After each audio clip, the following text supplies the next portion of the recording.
that must exit out of the body. I will go through human physiology later. Right now, just look at this, and none of this professional medical advice, diagnosis, or treatment. You're on your own.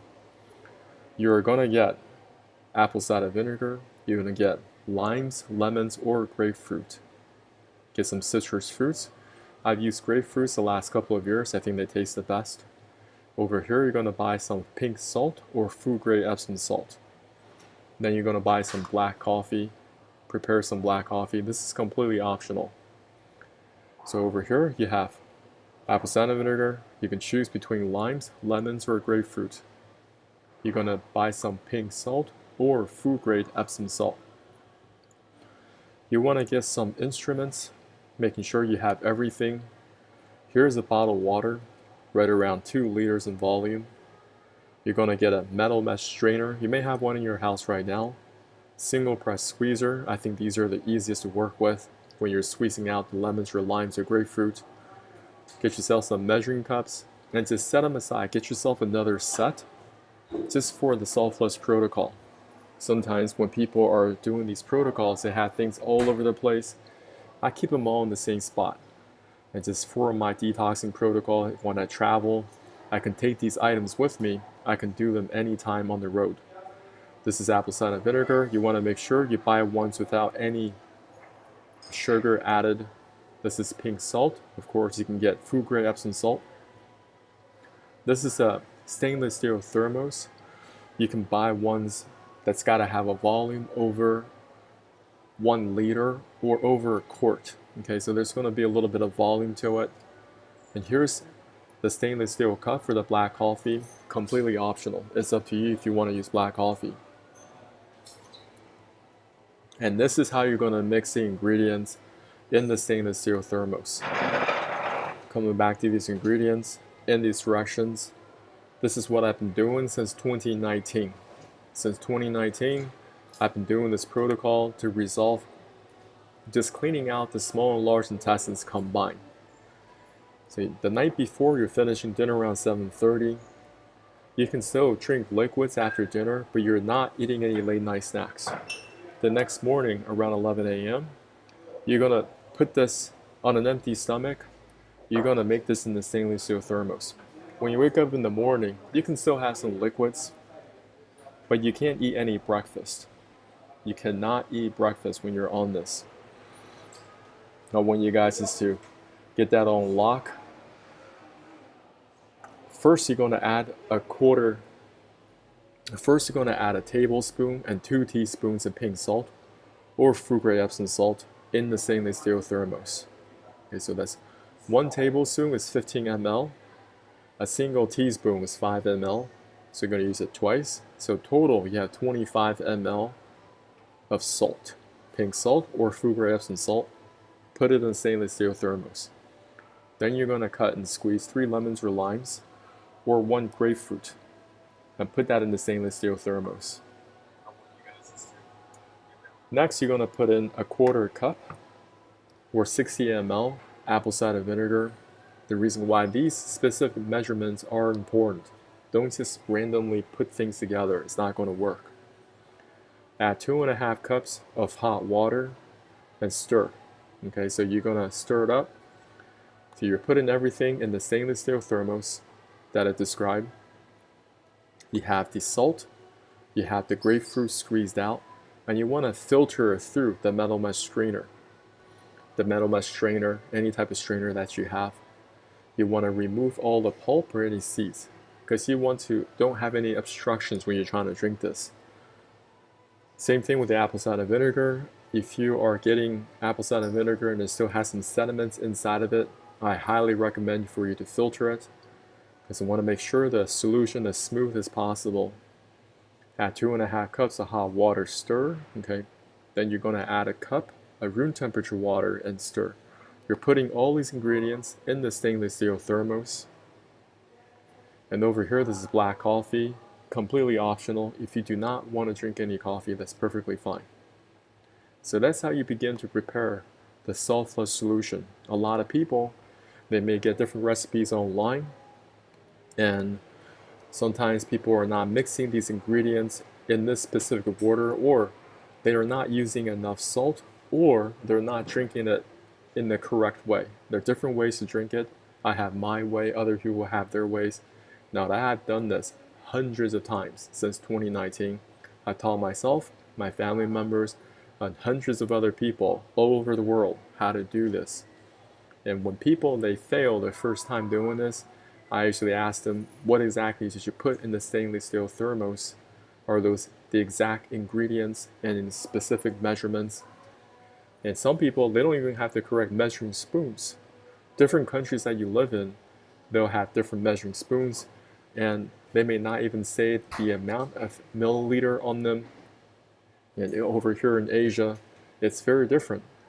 I mean, they might look the same, but the amount is different, so your recipe is off, okay? So you can screenshot this, so you make sure the sulfurous solution is mixed correctly. Now we're going to talk about how you drink it, because a lot of people drink it incorrectly. I've done it hundreds of times, so there were times when I started doing this protocol, I made a lot of mistakes, and I corrected. I learned what my mistakes were. So this is what you do. After you mix everything together on the table, you want to just remove everything, and you're going to have three things on the table. You're going to have this bottled water, you're going to have the stainless steel thermos, and you have black coffee, and this is optional. These are the directions that I do when I drink the sulfurous solution. First, you're going to sip on the bottled water, hold it in your mouth, and you're going to take a bigger gulp of the sulfurous solution and drink it down. And you're going to sip on black coffee. This is completely optional. So once again, sip on the bottled water. You're not drinking it, just taking a tiny sip, hold it in your mouth.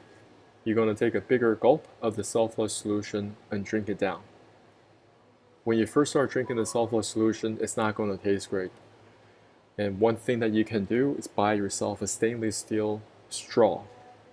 So when you drink it, it can help you avert the taste. Now that I've had this protocol so many times, it doesn't taste anything bad for me anymore. But when you first start, it's just getting used to it. It's going to take time. Then you're going to sip on that black coffee, which is optional because black coffee, a familiar taste, and it'll help you repeat this process over and over.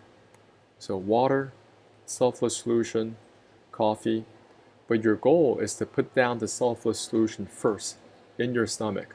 Remember, when you first wake up, you're not eating any breakfast. You can drink some liquids, but you're not eating any food. And the night before, you're finishing dinner around 7:30 p.m. You can still drink liquids after dinner, but no more food. You want to keep your stomach empty for that extended period of time. And that's another mistake some people make. They're like, I'm going to do whatever I want, eat my late night snacks in the morning. I wake up and eat my breakfast like before. Well, they're going to have a lot of obstruction stuck inside the small and large intestines, or like the beginning part of your small intestines. I want that fasting period where you don't eat anything. So most of the food that you ate the night before is already at the tail end, hopefully at the tail end of your small intestines. That's the reason why. And after you drink this, just slowly. When you first start, it may be too hot.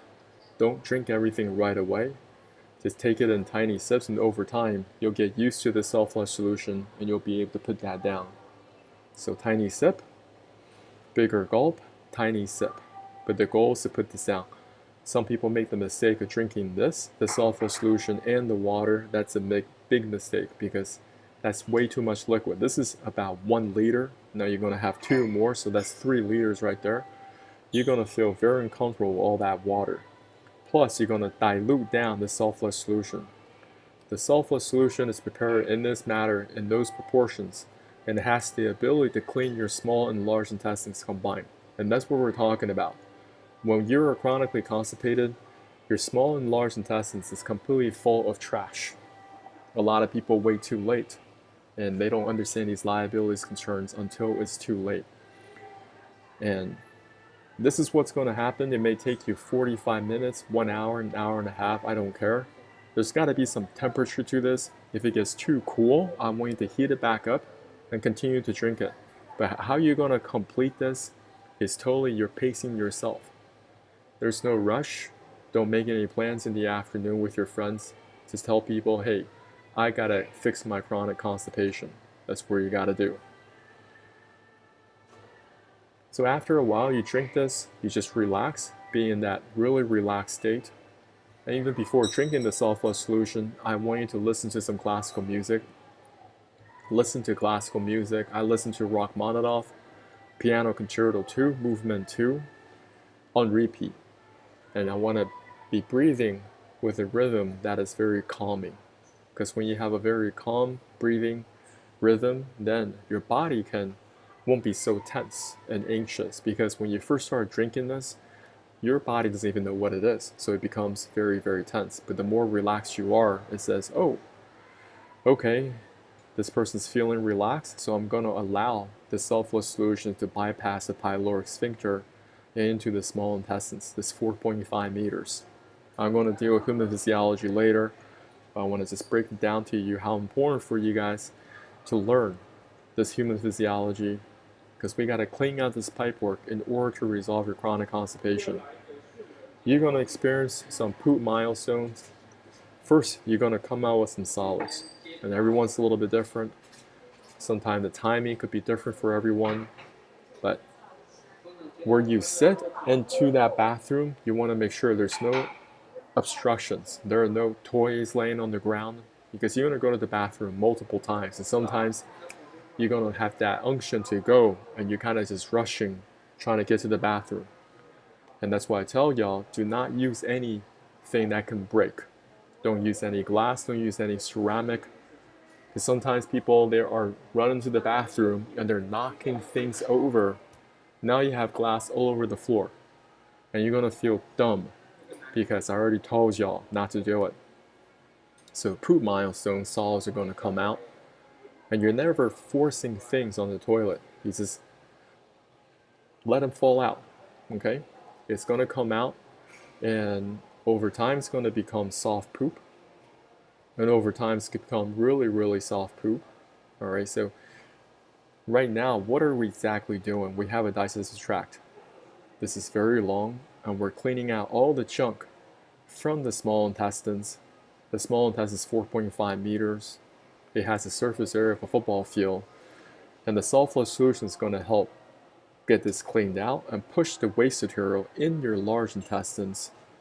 This is 1.5 meters. This is the ascending, followed by the transverse, and the descending portion of your colon. And when that poop gets really, really soft, like it becomes very watery, I want you to pound on this water, okay? I want you to continue to pound on this water, because you still have plenty of water here. You're just taking tiny, tiny sips of this water, kind of recoat your teeth and also your tongue, so when you drink the self-love solution, it doesn't taste as bad. And you sip on this black coffee to kind of give you that familiar taste to say, okay, I can do this. I'm going to repeat this process over and over. After you finish self-love solution, okay, you're just relaxing, and then you go to the bathroom. But when it becomes like watery, it becomes like torn brown water, I want you to add this water pressure back into your digestive tract to really flush out all the debris that is trapped in the small and large intestines. And that's going to create a diarrhea tsunami. It's going to have such an explosive effect. You're going to blow up your toilet. When I first explain this to people, they don't believe me. They think that I'm just exaggerating. This is hyperbole. I want to make it a believer out of them after their first time, if they follow my directions to the T. This is what we're talking about, how to fix chronic constipation. Some people, they say, I've been using OTC medications. I've been seeing my specialist. I've been looking at the proctologist, and it's just giving me all these different creams, lotions, potions, whatever. Still not working. They're still chronically constipated. Well, this could be a solution for you. For those of you, you are not that deep into your chronic constipation. Some people, they're only 1 to 2 days chronically constipated, and I want you to catch those signs early instead of waiting and be like, oh, this is not a problem. That 1 to 2 days chronic constipation will become 2 to 3 days, 3 to 4 days, 4 to 5 days, and now you're a week into it. I'm not joking. This presentation will share a lot of liability concerns and practical pessimism to help you on your journey, to give you that healthy dose of fear. Because most of y'all, you're always kind of pushing things until the situation is so bad, and you may end up at the ER, okay?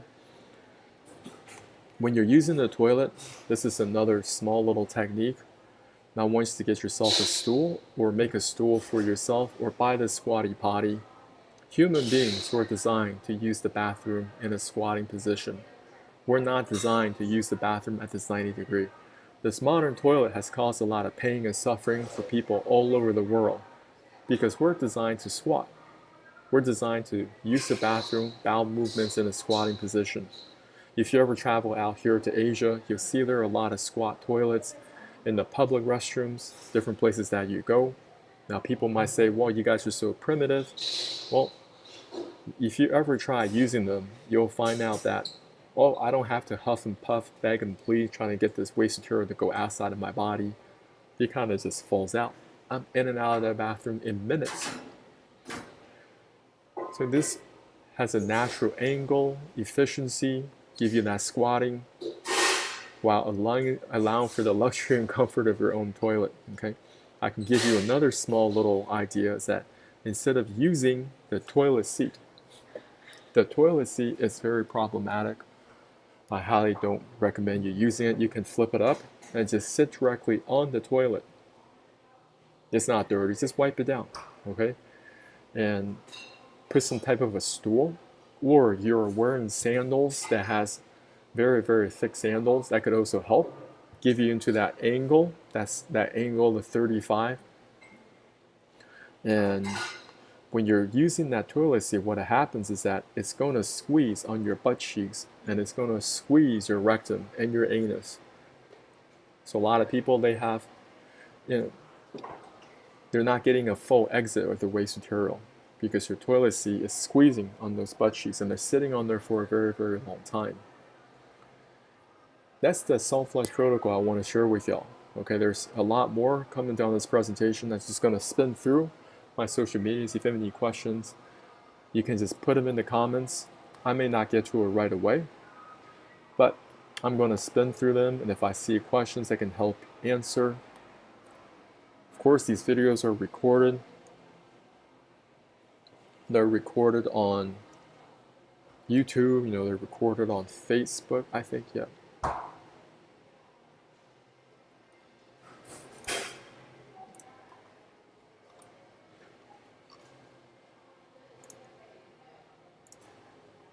So this video is all about, hey, if you're constipated, you were meant to see this. I'm going to give you a lot of education and also protocols that can help you on your journey. And for somebody like me, I had a lot of chronic constipation in the past, and I did not know how to deal with it. And over the years, I just discovered so many different things that could help with my own personal health. Okay, and if you're on my YouTube, IG,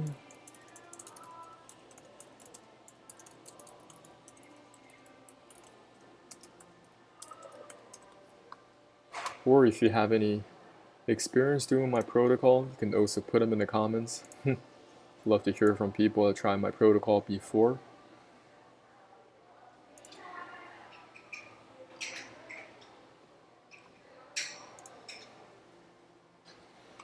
So that is one solution you can look into, the soft flush protocol, using these simple ingredients, mix them together in this proper procedure, and this cleans out both the small and large intestines. Another thing I want to also share is that you can't just do this one time. You have to find a detox protocol that you can go back to again and again and again.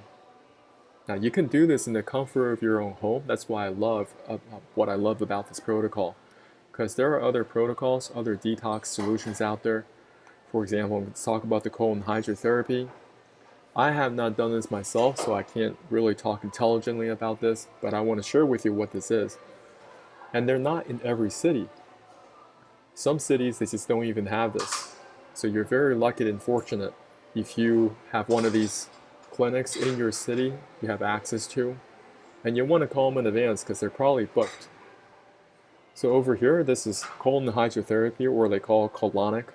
You're sitting here on this apparatus, and the colon hydrotherapist is going to put hot water through your back end to help get all that waste material out of your colon. This is not a joke. So here's the picture. This is your colon, your rectum. They're putting hot water in here, and many people are chronically constipated, so they're trying to get this hot water to kind of go in and loosen up this waste material so they can flow back out. Now you can find also YouTube videos and TikTok videos on this. Educate yourself on this protocol, because there's a lot of different clinics out there. They're trying to promote their business, and there is a pipe out here, and it depends how they sell the whole thing. The patient, they can see the material that's coming out of their behind. Okay, it's just sometimes it's not just fecal matter or hardened fecal matter. They can see other organisms inside this pipework. So they can see, wow, there's a lot of stuff trapped inside my body. Chronic constipation, there's so much we need to learn. What type of stuff is obstructing our small and large intestines right now? Is it just waste material?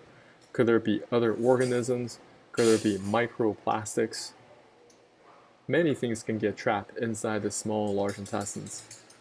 We want to do everything that we can to resolve the situation by learning and applying. Now,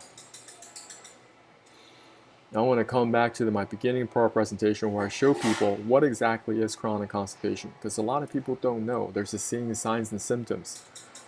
The human physiology portion is extremely important, so I'm going to go over it. I don't care if you guys heard this before, you guys are going to hear it again. All right, so what we have here is your digestive system. It's just a very long piece of pipework, and everyone is the same on the inside. As Tupac would say, learn to see me as a brother instead of two distant strangers. When it comes to the digestive system, I don't care if you're male or female, the color of your skin, your religious background, where you live, it is categorically the same. The only difference could be the length, because some people are taller, some people are shorter. That's it. Food enters your mouth, down the esophagus, into your stomach. This is where your digestive enzymes gets released. And over here, after it does a little bit of a digestion here, then digestion goes into your small intestine for nutrient absorption. This is a very long piece of pipework. It's 4.5 meters, roughly 15 feet. Then, after nutrient absorption, it goes into your large intestine. This is where feces formation happens, the ascending portion, transverse, and finally the descending portion, and out the back for elimination.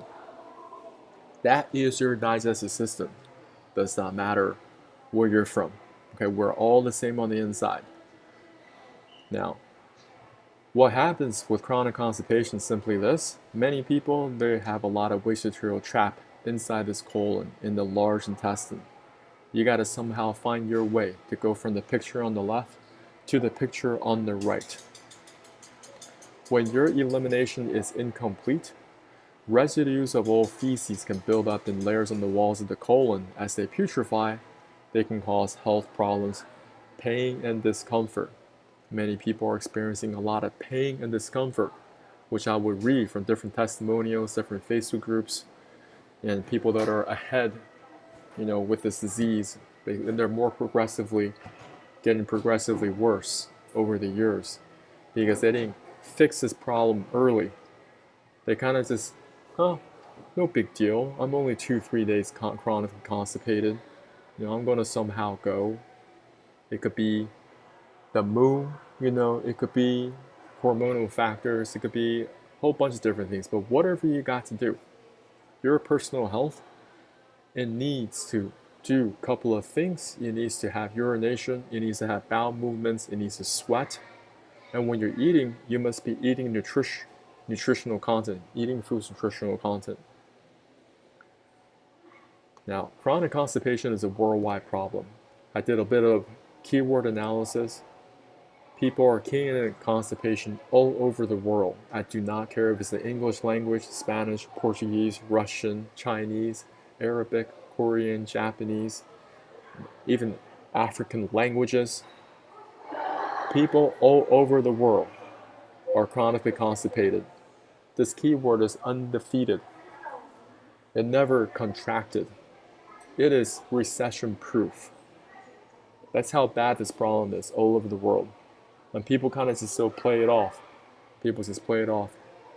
Well, when you're chronically constipated, it's going to give you many other problems, as we'll discuss. And this is what most people do. They are huffing and puffing on the toilet. Their veins are popping on the side of their brains. And what do they see at the end of all that work? Well, they may just end up with a little bit of a pellet, okay? And they'd be wondering, where did all that food go? I don't understand. I went to different buffets with my friends. We were traveling this place, that, and the third. And during that whole trip, for over a week, I was only using the bathroom one time. Where did all that food go? It is still somewhere in your body.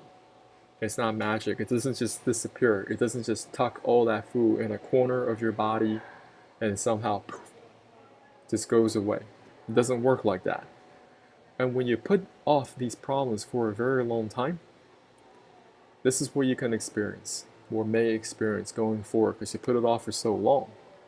You may experience a toxic megacolon.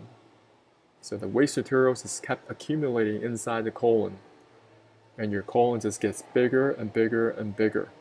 Even though you're straining on the toilet, you're trying to make it go, okay, but that's all you're seeing, because things are trapped inside your body right now.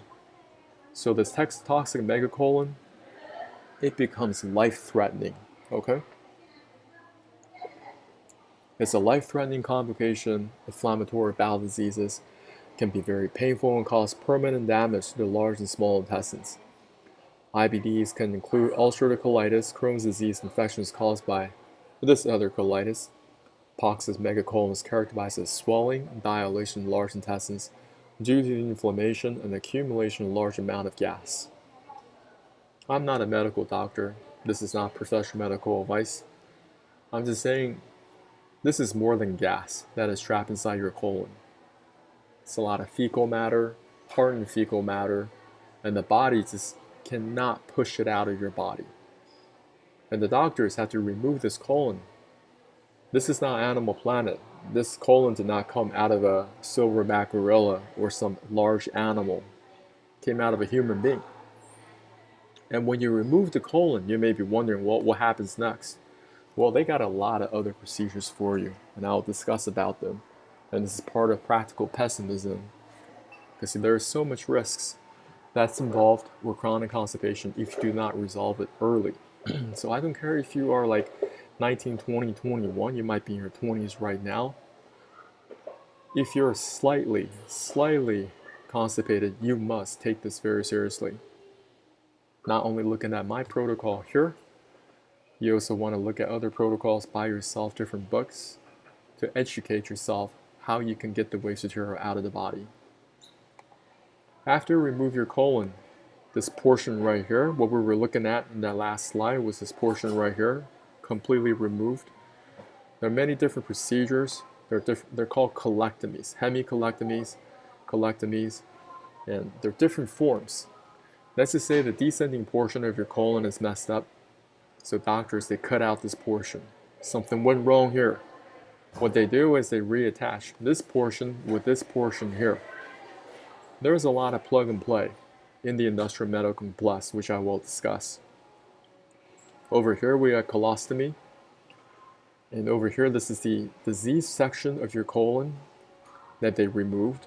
But you may be wondering, okay, what happens to all this waste material now? How does it go outside of my body? Well, they got a little hole they can put through the skin into your colon called a stoma, and then can attach a bag right here. Many people, they are struggling with these thoughts all day, every day, because they try to resolve chronic constipation for a long time, and since they put it off for so long, and they try all the different meds, the poop is still not coming out. They're worried that if they eat something, they can't poop it out. That is the daily life of many individuals in the world. As I discussed before, this Problem, chronic constipation, constipation. This keyword, it just keeps on growing and growing in the amount of search volume. What else can they do? More plug and play. This is the right hemicolectomy. Something went wrong with the ascending portion of your colon, so they remove this part. What they do next, they start to do more plug and play. They're going to attach the small intestine, because the small intestine, this is where it attaches to your large intestine. They're going to pop it right there. Small intestine attached to the remaining colon. So you got to catch these problems before you want to go for these surgeries. It's got to have daily bowel movements. That's the important KPI. Just like if you brush your teeth every single day, you got to do some type of protocol that can clean out your small and large intestines on a regular basis. Me, I don't even have chronic constipation, but I still do these protocols on a weekly basis, just once a week. In this photo here, the doctors remove this toxic megacolon, so the colon is completely removed. So what do they have to do next? They may have to do this surgery. It's called ileoanal anastomosis. So the large intestine is removed, but you still have the small intestines to work with. And the small intestine is 4.5 meters, right? So that's a lot of pipe work. What they do is they attach it to your anus, create this pouch situation, so you can kind of have your waste materials is so full out of your anus. Now, the problem is that the large intestine has the ability to draw out water from the fecal formation. You lose that function when you have the surgery. And you may lose that sensation of, oh, I'm going to have a bowel movement. You kind of just go. So you may have to wear adult diapers for the rest of your life, in addition to dealing with very watery bowel movements daily. You're just thinking about the smell that comes with that, okay, and the discomfort, the embarrassment of wearing adult diapers for the rest of your life. And many people, they don't even know these procedures exist until they're finally at the hospitals, at the office. They haven't really studied how their digestive system works. So I want you guys to have the presence of mind. The road ahead is very difficult for many people. If you don't believe me, go to your local ICU. Then visit another one. Then visit another one. And look at all the different patients that are in the ICU. And just use your logical brain and take a quick look. Why are people actually here? Are they here because of some accident that they had while driving, or riding their motorcycle? No. Many people in the ICU are there because of chronic diseases of many different forms. Okay? So go and learn. You'll learn a lot more when you can see it with your own eyes. Let's talk a little bit about diverticulitis. This is another gastrointestinal disease. It occurs when pouches called diverticula start to form in the GI tract and become inflamed and infected. This condition commonly occurs in the Western population and can be seen in 10% of people over the age of 40 and 50% of people over 60. Well, there are millions and millions of people all around the world over 6 years old. So you're telling me 50% of them have this? That's very problematic. The rate of this disease typically increases with age. Scientists believe that this condition is due to not eating enough fibers. Not eating enough fiber leads to constipation, which puts extra pressure on the colon walls. And this causes diverticula or bulges to form the weak areas of the colon. The risk factors for diverticulitis may include age over 40, male, overweight, eating a low fiber diet, eating higher fat and red meat, not enough exercise, taking non-steroidal anti-inflammatory drugs like aspirin, ibuprofen, steroids, and opioids, and smoking. Moreover, the signs and symptoms of this condition include pain, tenderness in the left lower side of the abdomen, nausea, vomiting, chills, cramps in the lower abdomen, constipation or diarrhea, or rectal bleeding. Now, just because I'm reading this, different websites from the Mayo Clinic, doesn't mean I agree with what they say. I'm just saying this is what allopathic medicine says, this is what they share. Now, I'm thinking, okay, how do I fix this? Could this possibly be connected with chronic constipation if you have a whole bunch of waste material not going outside of your body, and you have that waste material continue to putrefy inside of you, decay and rot. Wouldn't that cause some inflammation on the colon walls? Notice how this is a descending portion of your colon, okay? And some people maybe have such a severe diverticulitis in their descending portion of their colon, they're doing that left hemicolectomy. That's an option maybe the doctors will give to that patient. Start to connect these diseases and different procedures that people have. Once again, not a doctor, okay? So none of this professional medical advice, diagnosis, treatment. This is just information. It's just a regular guy, share information with y'all that could be helpful on your detox journey. Ulcerative colitis. Over here, this is more inflammation inside your colon, okay? The colon, let's take a quick look. What's going on here? Ulcerative colitis, it happens when you have inflammation in your colon. Most people with UC experience periods of symptom flare-ups followed by periods of remission without symptoms. Signs and symptoms include diarrhea, bloody stools, abdominal cramping, and weight loss. Treatments include medication and surgery. All right. So what do? They have corticosteroids, they have immunosuppressants, they also have biologics. They use these different types of drugs to suppress your symptom flare-ups. As I go through these different medical conditions, you can see these symptom flare-ups are very similar across the board. In diverticulitis, what do they have? They talked about, all right, you have nausea, vomiting, chills, cramps, lower abdomen, diarrhea, rectal bleeding. Well, ulcerative colitis, diarrhea, bloody stools, abdominal cramping, and weight loss. It's really tough to decipher one from the next, right? Because they all have very similar symptoms. And now you're taking corticosteroids or immunosuppressants. So temporarily you're like, oh, I don't have these symptom flare-ups. I'm okay. Son, you are not okay. You are not okay at all. You're just masking the problems in the first place. And many people, they're on the antibiotics program from their doctors. So your microbiome is completely messed up.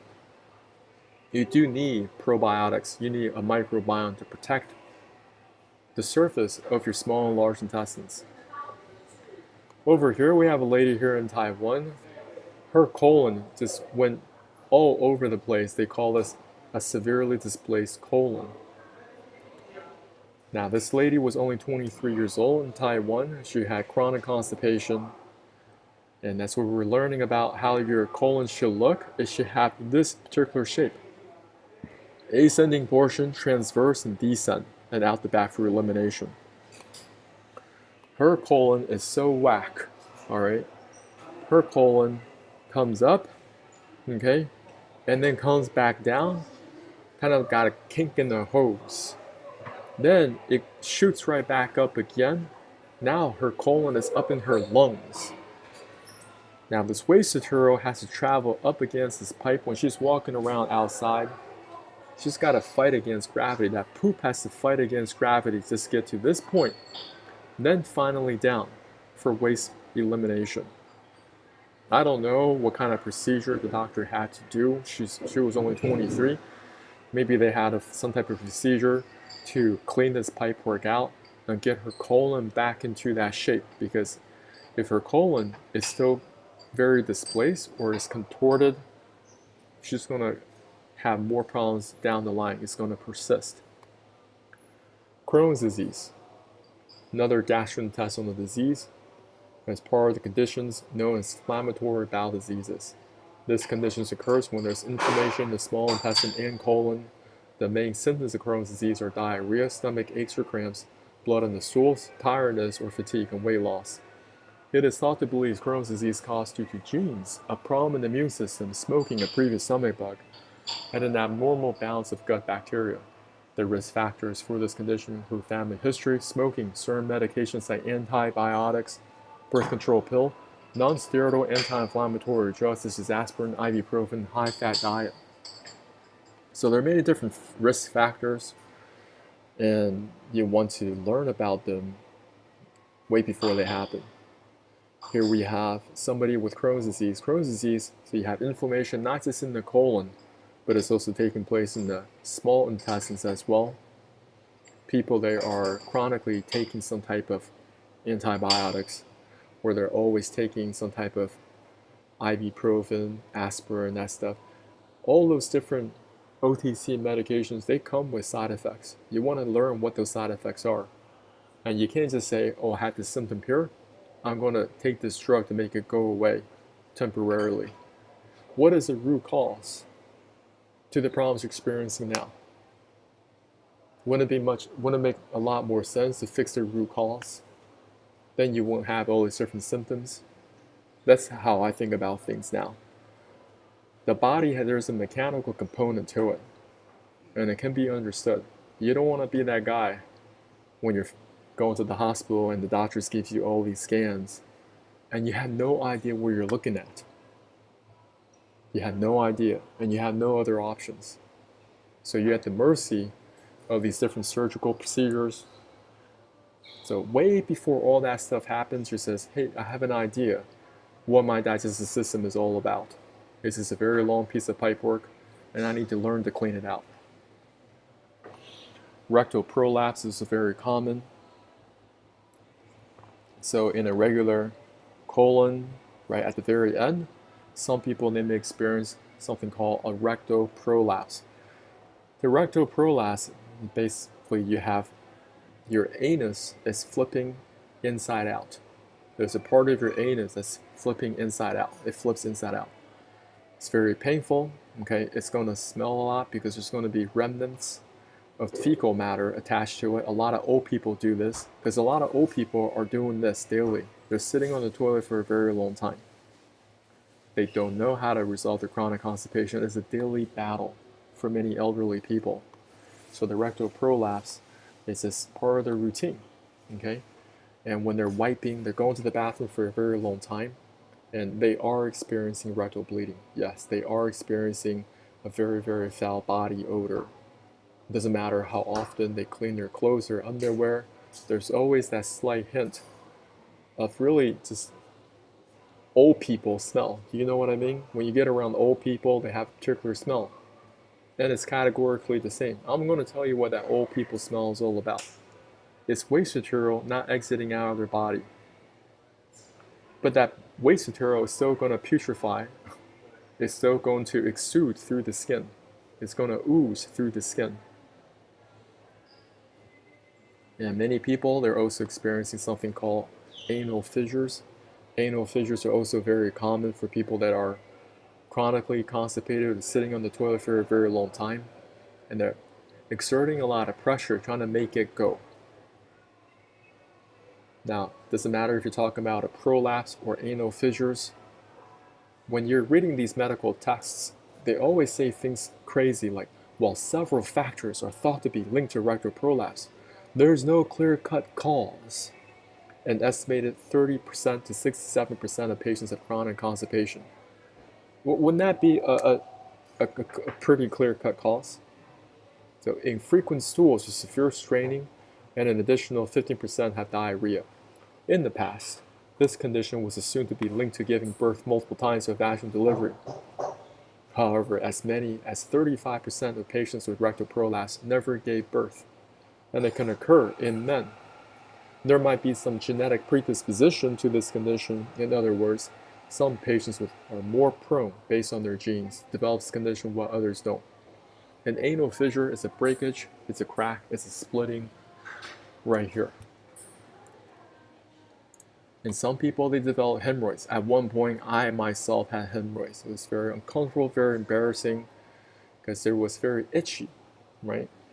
And I was also putting on this preparation H stuff. Embarrassing. You know, I thought that it was only for old people. And putting on that preparation H, it was humiliating. It was also, it only helped temporarily. So what are hemorrhoids? Sometimes doctors, they call them piles. Piles, these are swollen veins inside of your rectum or outside of your anus and cause pain, itching, and rectal bleeding. More rectal bleeding. Symptoms often improve with at-home treatment, but on occasion, people need medical procedures. Eating more fiber can help prevent hemorrhoids.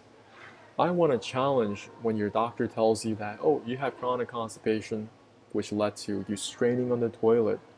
Now you got the hemorrhoids or piles, you have anal fissures, rectal prolapse. It's because you're not eating enough fiber. Eat more fiber, eat more fiber. That's what they say.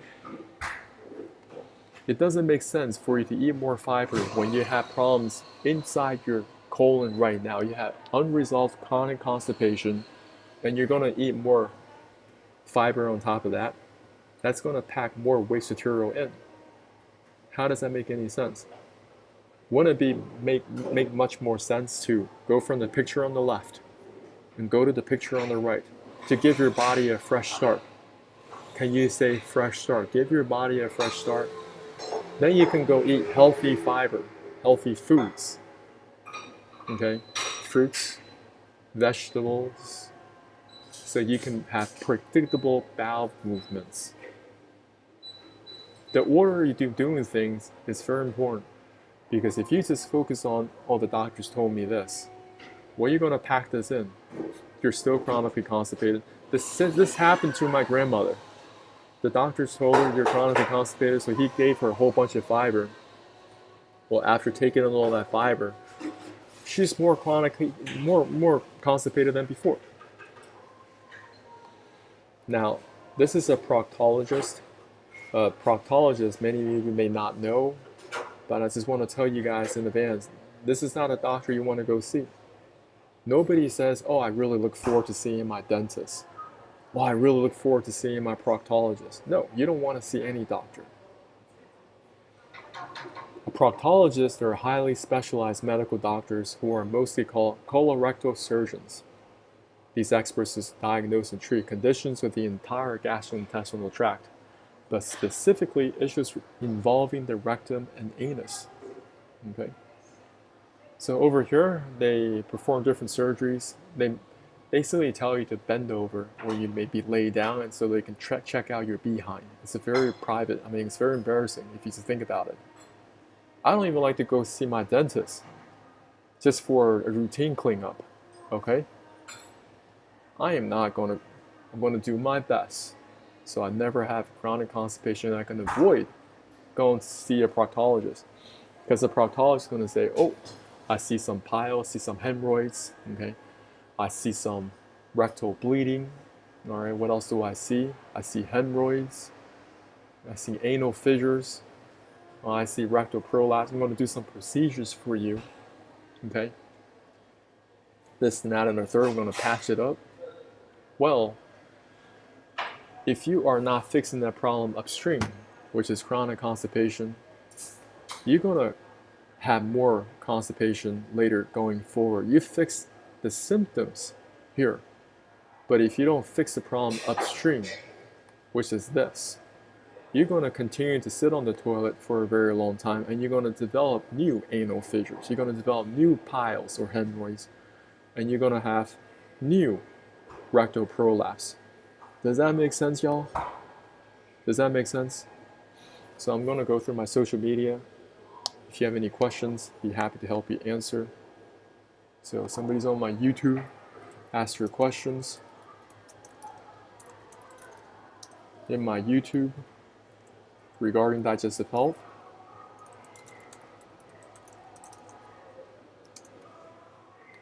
Same thing if you're on my Facebook, don't be shy. Or if you're on my Rumble, okay? Or if you're on Twitter, I'm not even sure. Every time I use Twitter or X, it's extremely slow. So I may not be able to load my Twitter, but no worries. So you're coming on, watching these videos because you probably have some form of chronic constipation, digestive problems. I'm going to give you more practical pessimism. Many Facebook pages online, y'all. You guys got to go look them up. And look at the pain and suffering other people have because they put it off for so long. So this is what they're experiencing. Many anonymous members. Sorry to be crude, but there's a big lump of poo that won't come out. What do I do? Anyone, any ideas? Suffer from constipation now and again, especially when I have been eating crap for the past couple of weeks. I've been constipated. When I go to the toilet, nothing is coming out, or if it does, it's hard. Also been bloated, especially upper tummy, and like a trapped wind feeling. Plus, since yesterday, not really got an appetite. Tried Ducales, OTC meds, never really worked. Eating more healthy, and now trying lactulose since Tuesday, but feel like it's just making me fart. Also to mention having been some stress and anxiety with family members been in the hospital. What can I do to help get my tummy back to normal? Thanks. Now, a consultant has put me on perchloride and glycerol suppository. Any reviews? So after you go through all the OTC medications, you try so many different things, your chronic constipation persists. Now you're looking at GI doctors, different specialists, and they're going to prescribe you different medications. Sometimes you have to fight back and forth with your insurance. What a mess. Anonymous members. Hi everyone, had a horrible couple of days. A lot of wet would come out and I couldn't push out what was behind it, but after many attempts making me sore, I finally did go. What I wanted to ask is, do you ever feel queasy or to your tummy because of constipation and the bowel problems? Sometimes I think it's all the worry and the stress the constipation causes. Many people have this problem. Alright, what's the longest you've gone without poop? Some people said 4 weeks.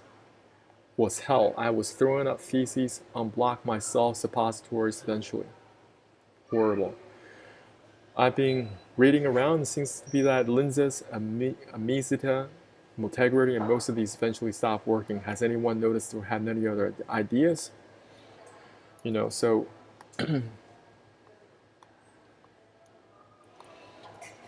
can't believe what we're left to do to be comfortable.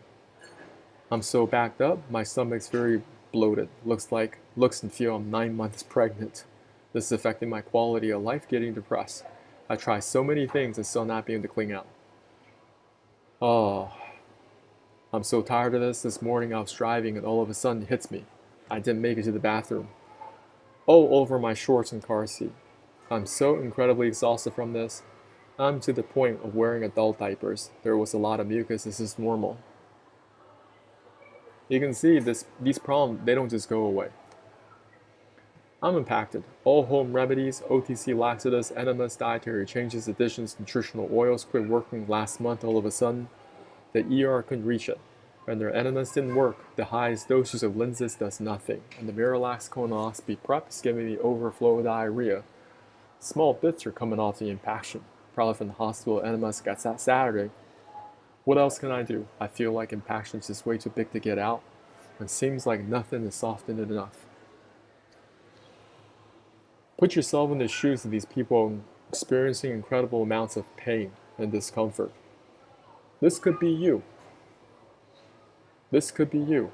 So you should be very thankful we found this video because I want to put a lot of healthy fear in you, practical pessimism, liability concerns.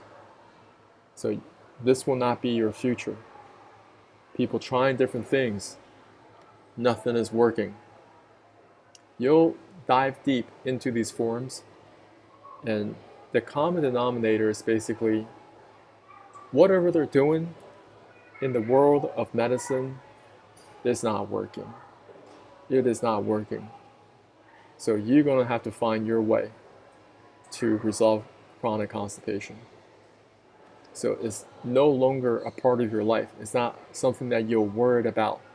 Because when you are chronically constipated, you're always thinking about it. But you're never feeling right. And when you go to work, you are stressed out already because you haven't gone to the bathroom a couple of days. And it's just stress on top of stress.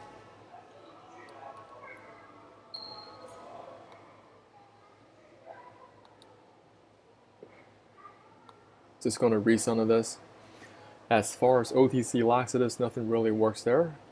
Ducales, enemas, suppositories, magnesium citrate, nothing works. I was supposed to have a colonoscopy today, but couldn't keep the bowel prep down. The procedure had been rescheduled for a month from now, and one of the nurses at my GI office prescribed a pill-based cleanse. The pill is called Sutab, and I was warned ahead of time that the patients often have trouble completely emptying their bowels with this pill. So given my struggle, I am doubtful that this will actually work for me. Here is my question. Has anyone here gone to the point where nothing works? Meds or OTC laxatives and had to have some sort of in-office medical procedure done? I'm so sick and so miserable. What about professional colonics? I'm not even sure how those work. If anyone has any advice or experience with this, I'll be very grateful if you could share with me what you ended up doing and what the outcome was like. Thank you. Now, I'm going to give you guys a lot of more information that's currently off your radar screen. Most people do not look into internal parasites. I'm going to give you guys a lot of insights into internal parasites and how you can fix them. Okay, I'm going to take a short little break. I'll be right back. Okay, just type in your questions.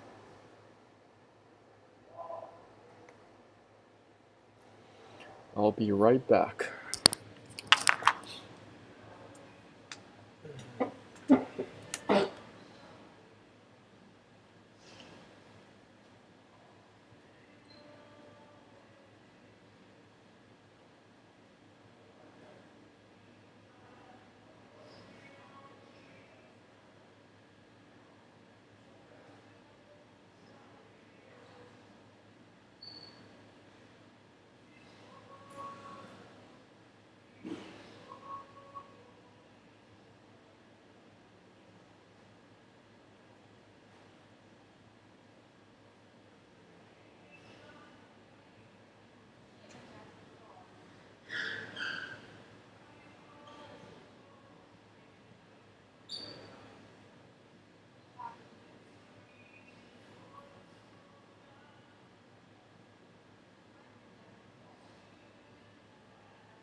Alright, I am back. But I'm going to reset up my Instagram real quick. I don't know who's actually on this. I'm going to end my live video because it always says that, yeah. So give me 1 second.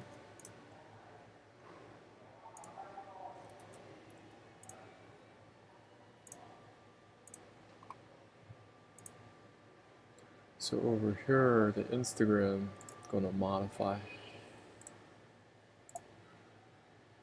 gonna stop it now.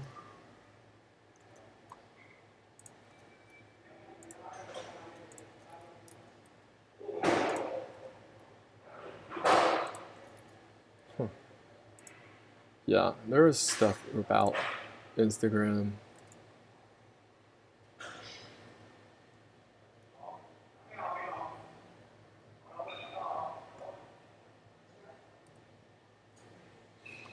Okay.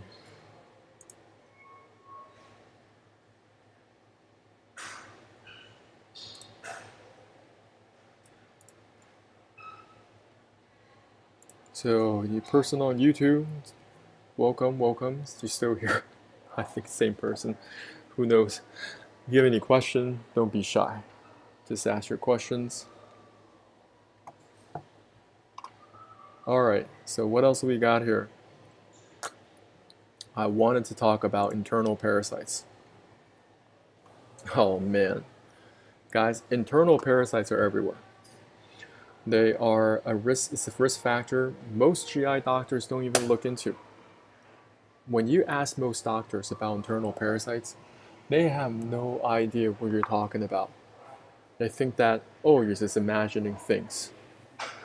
Or we live in the first world country, this can't possibly happen. And I'm telling y'all, parasites are everywhere. This is Whole Foods Market. It's a more upscale retail shopping grocery store. And inside this salmon, people are seeing worms. Over here, Costco salmon, same thing. So it doesn't matter if you live in a third world country or a first world country. There are parasites, and they're everywhere. Today I want to cover some major parasites, such as the liver fluke, the pinworm, the tapeworm, and the roundworm. And these are full-blown organisms. And if you have these parasites, they will cause a lot of inflammation in your body, a lot of digestive problems, and most people, they just overlook. They think that, hey, because it's not on my radar screen, I can't possibly have it. Telling y'all, you got to learn about parasites one by one through their life cycle. It's not just something you hear about it, but you have to understand your enemy. So liver flukes, they're very common in cattle and also sheep. The eggs, they hatch in water, and they will first attack an intermediary host, such as a snail. Parasites are very good at upgrading their different hosts. They always want to jump from one host to the next. They're amazing at doing that. They know how to do two things. They know how to survive and replicate inside multiple organisms. So they goes into a snail, grows to a certain size. From there, comes back out and lands on some vegetation, such as raw watercress. You have the cow or sheep that come along, they eat this vegetation. Now the liver fluke continues to live on inside this animal. Anybody in the cattle ranching business, they have to deal with internal parasites all the time for their cattle or sheep, because the liver flukes are taking over. They're attacking different organs. They're like, why is my livestock getting weaker? They're losing hair. They're getting sick. Well, they have to give them medication for liver fluke so they can get rid of these parasites inside of them. Now, these parasites are very aggressive. They can get inside the human body as well. Why do they attack the liver? Your liver holds a lot of vitamins and minerals. Parasites, they know that as well. So they'll attack that organ to extract the nutrients while they continue to survive and replicate inside of you. Notice how all these different organs are also connected to your digestive tract. The gallbladder, the liver, also the pancreas. And earlier in the presentation, we talked about the small intestine. Everything's over here, this juncture is very important, all connected to the small intestine. And if you have parasites sitting inside of you, you're going to have problems. What are the different risks that you have in your daily routine? Sometimes you may go eat some fancy foods, go to a Michelin star restaurant, or different parts of the world where rare steaks, rare steak tartars are very common. This is the Korean version, this is the French version, or Korean barbecues. I'm very good at eating. I can eat a lot. Anybody that knows me, they know I can eat a lot of food. And sometimes if you go to a buffet, Korean barbecue buffet, you're cooking very fast, right? Because they might give you a time limit. You're trying to rush through your meals, and you might be eating undercooked meats. People like to eat a lot of Japanese food, sushi, sashimi. Here in Asia, there's a lot of hot pots or intestine products. They are full of worms. They are full of worms. Talking about the tapeworm, you have pork tapeworms, you have beef tapeworms, and also fish tapeworms. Okay, and if you ingest undercooked meats, and that's how they get inside your body. And this is a topic most people don't look into. Many doctors don't look into this. You have to look into them. So just don't take my word for it. You have to look up different books. Go to your local library. Okay, you can buy different books on parasitology, or you might talk to some university professors, and this is your specialty. They study this, because there are people that study this all day. In Japan, there's a museum. This is the Parasite Museum. They got over 60,000 specimens, and about 100 parasites can attack the human body. So we're dealing with the human body. The better question you should be asking is, how many parasites are in my body, and how many different species of parasites are in my body right now? You could have a lot. You could have a lot. If you like to eat a lot of Japanese food, raw fish, or you like to eat undercooked beef, rare steaks, or even you're eating pork products, they all have parasites. This is what a tapeworm looks like under the microscope. These are the suckers that they attach to the surface of your skin to give them a very firm footing. Then this is the rostellum. Rostellum, it sucks the life force out of you. I'm going to just move it over here so you can see. Some people, they might be on my IG. I want you guys to really look at a tapeworm for what it is. People don't know. People do not look into this at all. And when you tell them, most people, they just play it off like it's nothing, or they make fun of you. The tapeworm anatomy works like this. You have the head right here, the rostellum, and then you have a lot of these progonids. The progonids, they are the reproductive section of the tapeworm. The tapeworm can reproduce very, very quickly, and they're hermaphrodites. They can reproduce by themselves very quickly. Let's just say the beef tapeworm has 1,000 progonids, and each progonid can produce 100,000 eggs. You're going to deal with 100 million eggs. Tapeworm. This is a Thai guy. He had a tapeworm pulled out of his rectum, and the length of his tapeworm was 59 feet. 59 feet is roughly 18 meters. Roughly 18 meters of this pipework, of this tapeworm. So when you're talking obstruction, earlier we're talking and listening to other people that are chronically constipated, they've done this and that, still, they're still having impaction, still, they're still chronically constipated, nothing is being fixed. It's not consistent for them. Their bowel movements are very inconsistent. I'm just saying there might be additional obstructions that are in the way, because you may have parasites that are very stubborn. They've already had a foothold. I mean, they established a beachhead inside of you. They're multiplying rapidly inside of you, and they know how to survive and replicate. Just how long is 18 meters? So give it a little bit of perspective. From the floor to the basketball rim, is roughly 3 meters in length. That tapeworm is 6 of these. 6 of them. If you stack them one on top of the next, stack one basketball hoop on top of the next, 6 of them. That was the length of that one tapeworm. Not multiple tapeworms, just one. But this tapeworm definitely has a lot of progotas, and each progotid can produce 100,000 eggs. What a mess, right? If you have a lot of pets, or if you're very close with your pets, you have to get them dewormed on a regular basis.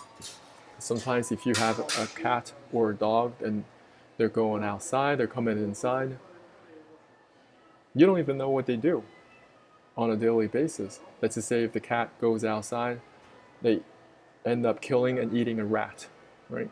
That rat could have parasites inside of them. As I said before, parasites are very good at upgrading themselves from one organism to another. And they like to go bigger and bigger and bigger because they want to find a bigger host to survive and replicate. That's what they do. They're programmed to do that.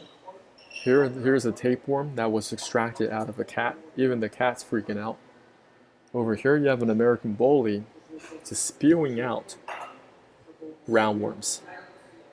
And over here you have a cat on the right hand. They're pulling out something from their nasal cavity. This could be a botfly. So study up on these parasites. Study their life cycles. The botfly is crazy because they first impregnate a mosquito. I'm not joking. And as the mosquito bites you, they'll be able to transfer that botfly egg inside underneath the surface of your skin. And that botfly is going to use your body to extract nutrients from you. Also, you can look into malaria. Malaria is also another type of parasites. Okay, so understand the risk, and you have to get rid of the parasites. So in summer, if you have a lot of pets, you're very close with them, people are taking Instagram photos with their kids, that's fine, but you gotta deworm your dog, deworm your kids. Or if you are eating rare steaks, hot pot, sashimi, there's that risk if you're traveling a lot abroad to different parts of the world. Wanderlust, going to the Amazon, ayahuasca ceremonies, going to Thailand, Indonesia, jungles, Buddhist architecture. I don't care what you do, you have to go there prepared because the local water could be very contaminated. You're going to go there and you come back and you have all these problems and you don't know why. I'm telling y'all, it could be parasites. Okay? I'm going to go through some different types of meds. And when you go there, don't be eating this local food like with all the fresh blood. Don't do that. Because parasites are very, very good at going outside of your digestive tract. Now they're attacking your muscles or they're getting inside your brain. This is called neurocysticercosis. This is very problematic. These are pinworms. Pinworms are very common. According to PubMed, they affect over 1 billion people or close to 1 billion people worldwide from all socioeconomic classes.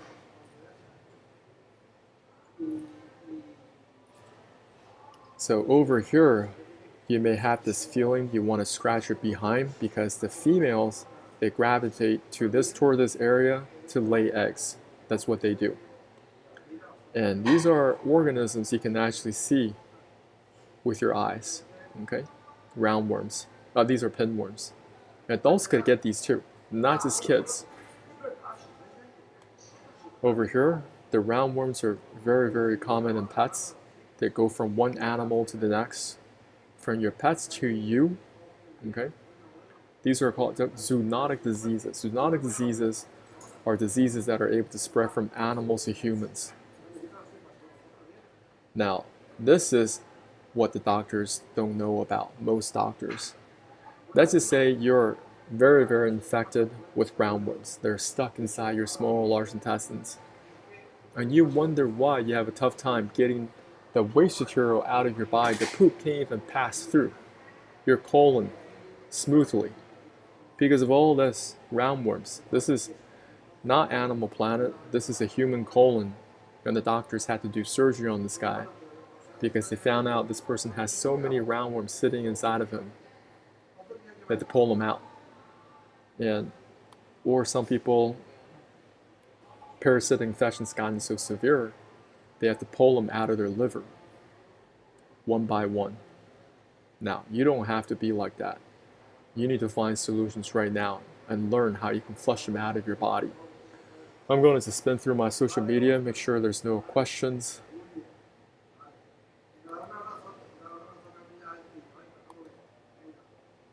Okay, so sometimes I'm making some questions. I am also on Twitch, but not very active. I do stream to Twitch.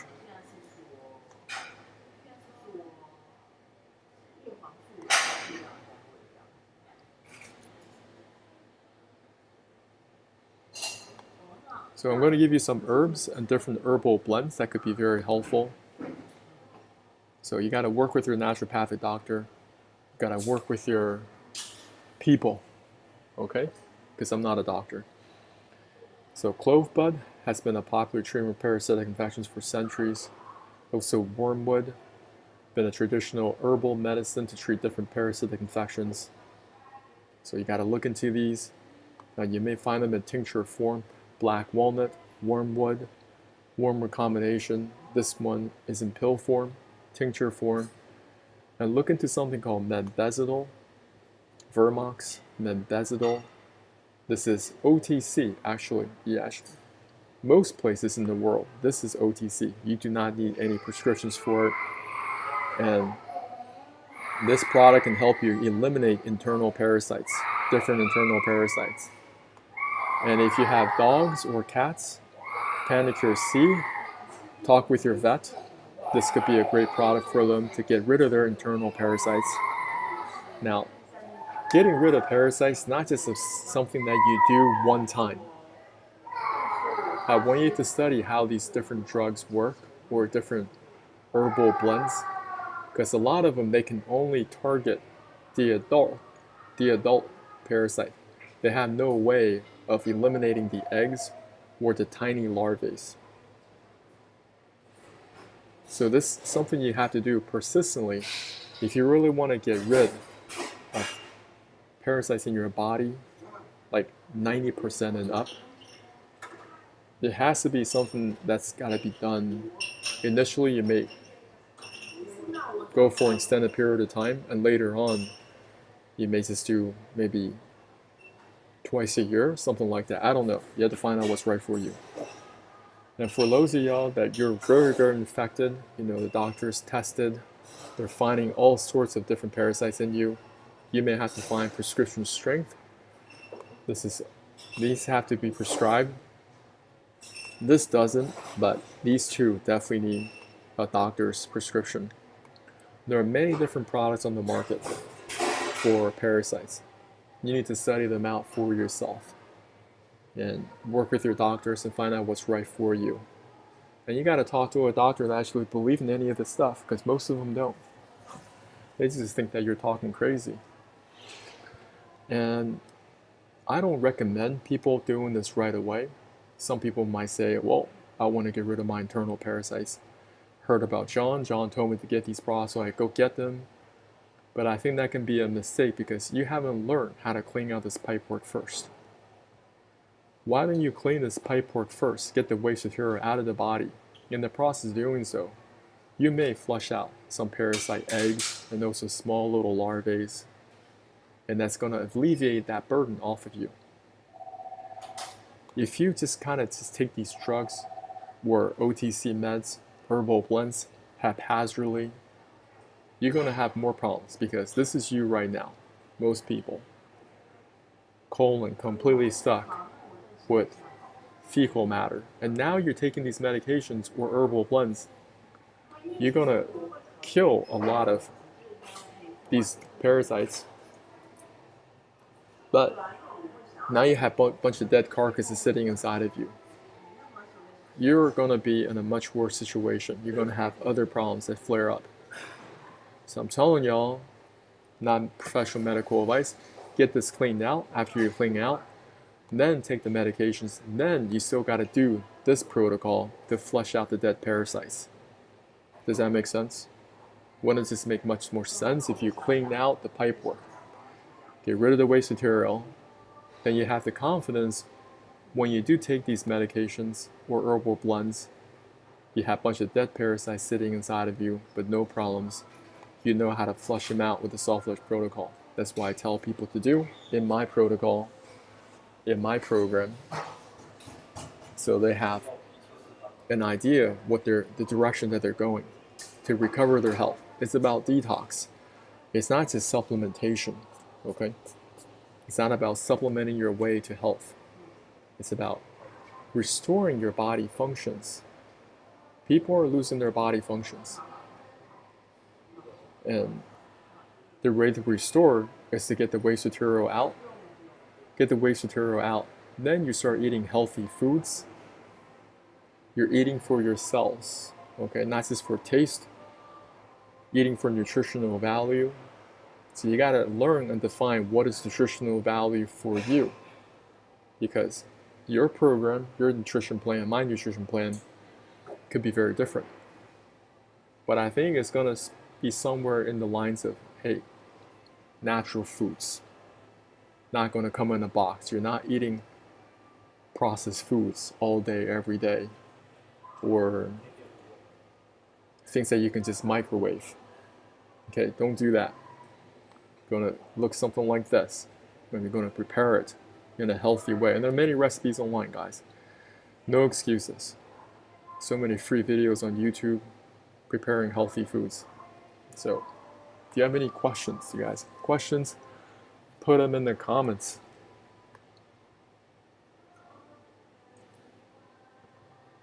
So if you're on my YouTube, thank you for watching.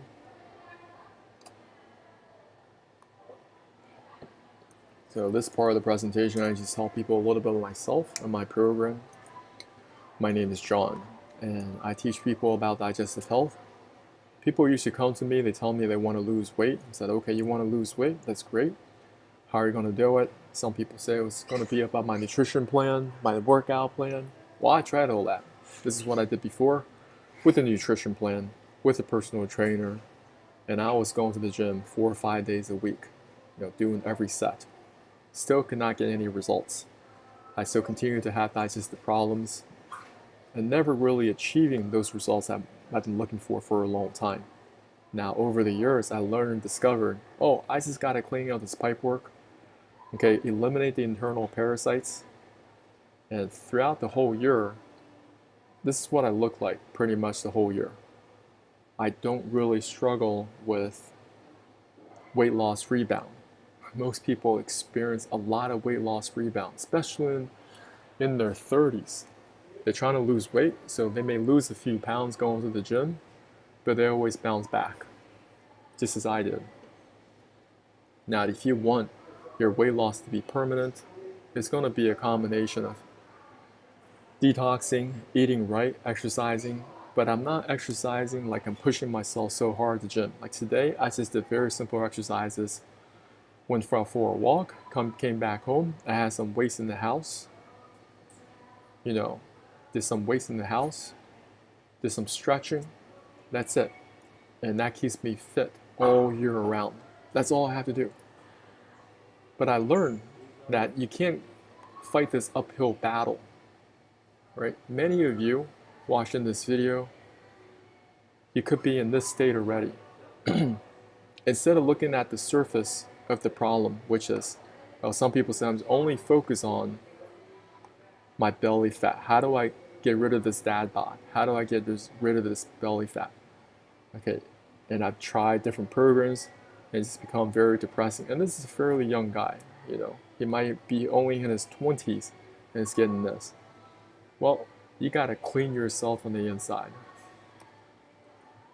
You gotta clean this pipework. A lot of you may have a lot of trash stuck inside the small intestine. Okay, when you have inflammation is going to make your body hold on to excess fat and also water weight. And that's what I experience. See, this is me, right? A lot of water weight around my face, a lot of body fats around my tummy, and could not get rid of it. My buttons, they were barely hanging on. And it was extremely frustrating. So I highly recommend y'all to get my program or work with me one-on-one.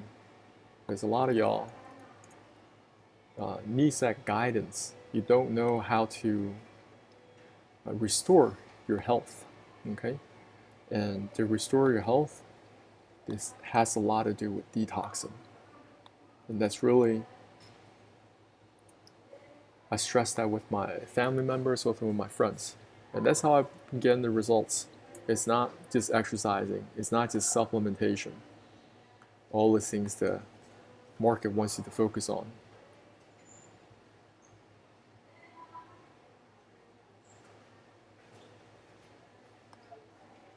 So I'm going to put in all my links.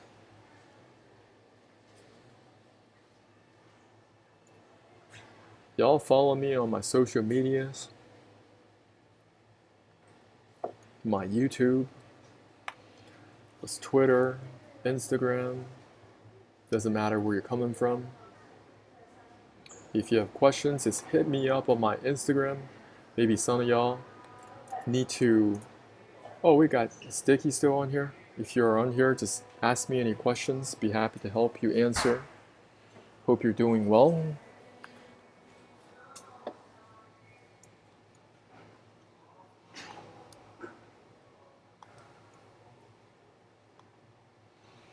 Yeah, I wanted to ask Dicky if you started doing parasite cleanses. If you're still on here, just let me know. So I want to know if I can give you any guidance. Because when you're doing parasite cleanses, you may have some other side effects because you're detoxing. And you may have overburn with a whole bunch of parasites, but now you take the different types of meds or herbal blends.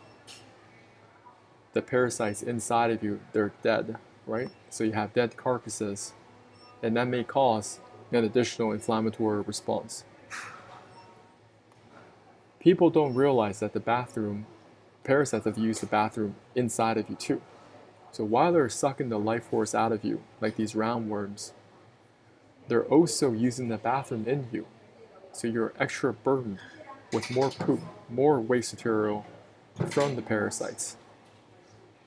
And I think these could be some of the causes to these other digestive conditions people are experiencing. Okay, let's just imagine if your colon's full of these parasites, don't you think that's going to cause further inflammation?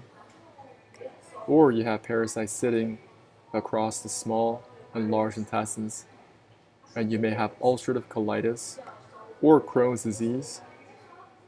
So what is the root cause to digestive health? One, I always tell people, get the waste material out of the body. After you get the waste material out, then you got to attack the parasites and flush them all out. And it's not just something that you do one time.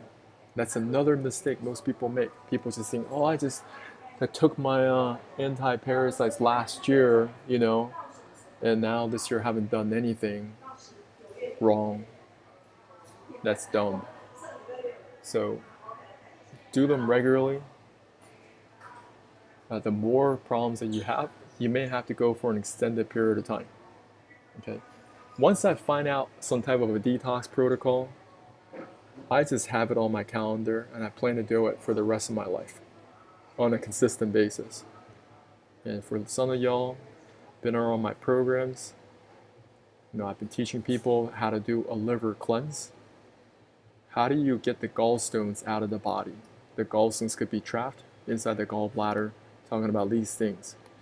Once I found out you can get these things out of the body, I made a commitment to myself. It's every 2 weeks for the rest of my life. Why wouldn't it be anything else? Why would I have them sit around and develop into new gallstones? And that's going to cause a lot of obstruction in my digestive tract. Because if I want my bile to flow easily through the common bile duct into the duodenum, I have to keep this thing clean. Maintenance of your internal organs. That's where we're at. Not a collection of symptoms you should suppress with your drugs. Yeah, so Dicky, if you have any questions, just put them in the comments. Be happy to help you answer.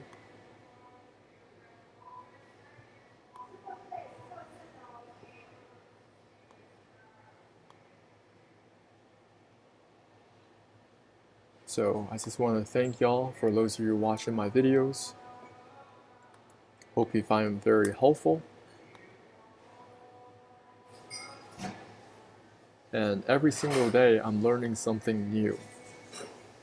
Every single year I'm learning something new. And I want to apply it. And like this year, I only started in August. It's only been a few weeks. How do I improve the conditions of my kidneys? How do I improve them now so later on I don't go to a dialysis center? You guys see what I'm saying? Because when your kidneys are failing, when they no longer can filter properly, you're in a lot of trouble. So most people, many people, they're on dialysis for the rest of their life. Is this what you want? Or you want to look into this now and ask yourself a better set of questions. How can I avoid this going forward? Why don't I take a picture at this and say, how can I fix this now? Look at these kidneys. They are connected to the aorta, okay, inferior vena cava. So they're filtering the blood 24/7, 365. How can I improve the conditions of my kidneys now? Clean them out. Just like how I cleaned out the small and large intestines, getting rid of internal parasites. Cleaning out the gallbladder so they're completely free of gallstones. And let me tell y'all, you can also flush out intrahepatic stones. That is a reality that you can have. I've done it, these liver cleanses, 43 times so far. And I'm still surprised the amount of material that comes out, because new gallstones can form in the body and new intrahepatic stones can form. The liver is a filter. It is filtering blood 24/7, 365. Until we learn to see our body as a collection of filtering organs. But if you want to avoid a liver transplant, if you want to avoid kidney transplants, just imagine yourself being on that waiting list. You don't want to be on that waiting list. Now you have to ask yourself, well, what can I do right now to clean this out? And I'll tell y'all, most of the world will tell you, all you got to do is take this supplement, take that supplement. And I do not agree with that mentality at all. You need to somehow clean it out first. And later on, you may supplement to the right degree, to improve the condition of that organ. So how's everyone doing? If you don't have any questions, I'm going to close out this presentation, but I just want to thank y'all for jumping on. For those of you watching, pop in my program here. So get my program. If you want to work with me one-on-one, just DM me on my Instagram. DM me on my Instagram, The Real John Chow. And I'll be able to connect with you, get on call with you, kind of find out where you are on your detoxing journey, and see if I can help. So thanks so much for being on this call. If you're not on this call, you're watching this video later, appreciate you too. Yep. Connect with me on social media.